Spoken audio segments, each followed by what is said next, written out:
Hi అండి, ఇవాళ నేను స్వీట్ పొటాటో బాయిల్ చేస్తున్నాను ఈవినింగ్ స్నాక్స్కి.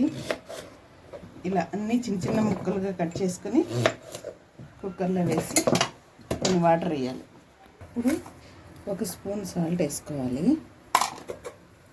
2 స్పూన్ల బెల్లం పొడి, స్వీట్ పెట్టి 2 విజిల్ రానివ్వాలి. 2 విజిల్ వచ్చినాయండి, పోయింది. వావ్, సూపర్ ఉడికి. ఇలా స్కిన్ తీసి ఫ్రిడ్జ్లో పెట్టుకుని తింటే సూపర్ ఉంటాయి. ఈ సమ్మర్లో ఇలా స్కిన్ తీసేసి పెట్టుకొని తింటే సూపర్ ఉంటాయండి. మీలో ఎవరైనా తిన్నారా? చిన్నప్పుడు మేము నిప్పుల మీద కాల్చుకొని తినేవాళ్ళము. ఎవరైనా తిన్నారా?